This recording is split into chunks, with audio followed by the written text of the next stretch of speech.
Алар намаз окушпайт. Алар тетиги совет өкмөтүндө уланып бүтүшкөн. Мына алардан жаралган биз капыр болдук, астагфиралла. Дагы жакшы. Шейхтерди таап алып көзүбүз ачылды бизде.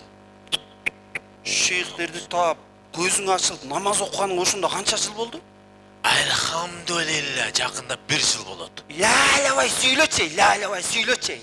Ошо 1 жылдын ичинде ал арам, бул арам деп Алланын атынан өкүм чыгарып сүйлөгөнгө сага ким уруксат берди, айтчы? Балам,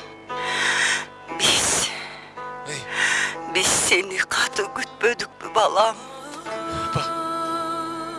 Apa meni kechirgilечи. Apa men акмак болбодумбу, apa? Apa, atam айтыңызчы, atam meni кечирсинчи. Meni кечирип койгулачы, apa. Apa, atama бериңизчи, atama. Алло. Atama. Balam. Atаңды жерге бергенбиз балам. Apa айтпаңызчы. Apa жок. Жок, apa ишенбейм. Apa андай демечи. Apa. Атаң seni gütüp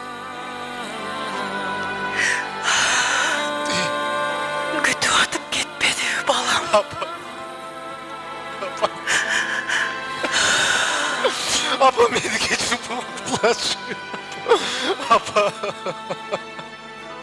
Oşanda benden atama bir uç toprak buyur. Boldu.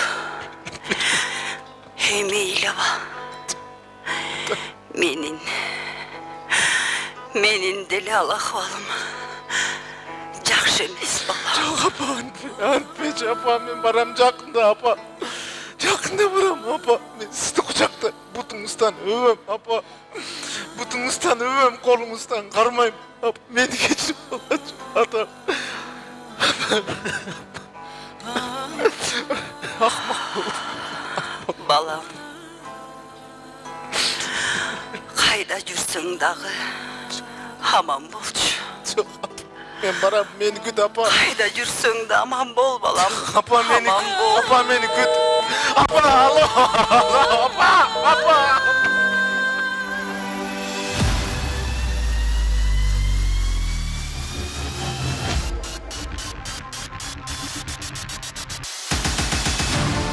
Биздин ата-бабаларыбыз өзүнүн нарк насили дейбиз. Нарк бул адеп ахлак. Нарк ошол адамдын баалуу жүрүм-турумдары же болбосо ата-бабаларыбыздын ушул шариятка шайкеш келген, туура келген же болбосо сүннөткө ылайык жашоосундагы баалуулуктар. Ата-бабаларыбыз да ошол өзүнүн наркында сүннөткө таби болуп, сүннөттү ээрчип, ошол сүннөткө ылайык жашоосун улантып келген. Ошону нарк деп эсептейбиз.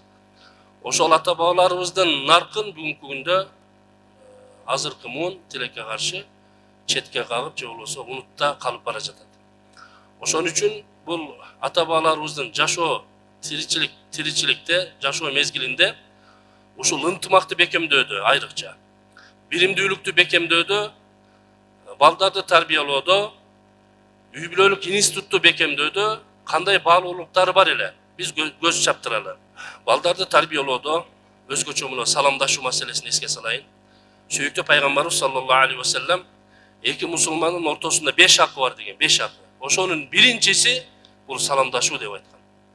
Кичүүлөр улууларды көргөндө сөзсүз салам бериш керек. Улууларды көргөндө ассаламу алейкум деп салам бериш керек. Ал эми улуулар да ва алейкум салам деп саламга алейк алыш керек. Ушул пайгамбардын үммөтүн айткан осуятын биздин ата-бабаларыбыздын нарк баалуулуктарына көз чаптырсак, карасаңыздар, аталарыбыз айтат да, уул мындагы аксакалдар келатканда алдынан чыккан жаштар чуркап келип салам берет эле дейт. Ассаламу алейкум деп. Себеби үйдө ата-эне баласына ушундай тарбия берет эле. Улууларды көргөндө ыззат кылгын жана салам бергин деп. Чуркап барып салам бергенде ошол аталарыбыз ва алейкум ассалам, улум, тааныбаса кайсыл жактан келдиң? Же болбосо тааныса, кимдин баласы элең? Паланчанын баласы элем. Ой, сенин атаң жакшы инсан, жакшы инсандын баласы турбайсыңбы? Баллы балам деп чөнтөгүндөгү момпосуйун алып, колуна карматып, жакшы сөздөрүн айтып, алкоо баталарын берип, анан жолго салчу эле да. Erdi аялдын бири-бирине болгон мамиле, бири-бирине болгон сый-урматты биз сөзсүз түрдө сүйүктүү пайгамбардын өмүр жашоосунан, өмүр таржымалынан, анын сүннөт жолунан ала алабыз да. Бул ааламга рахмат катарында жөнөтүлгөн "Ва арсалнака илля рахматан лил аламин" ааламга рахмат катарында мээрим чачкан пайгамбар өзүнүн жубайына, үй бүлө тарбиясына кандай көңүл бурат эле. Адамдардын эң жакшысы бул жубайына жакшы мамиле кылгандар дейт. Бүгүнкү күндө ошол ата бабалардын салт экен деп, бүгүн ысырапкорчулукка жол берип атабыз. 3-үлүгү, 7-лиги, 40-ы, жылдыгы деп. Бул кимден болсо сурабаңыздар. Мына биз ата бабалардан сурадык. Улмундагы 80-ге 90-га чыккан санжыраны жакшы билген аталардан сурап, жок дейт балам, мындай маселе бизде жок болчу. Бул кийин эле согуштан кийин эле кирип келди, кайсыл динден кирип келгенин билбейбиз дейт.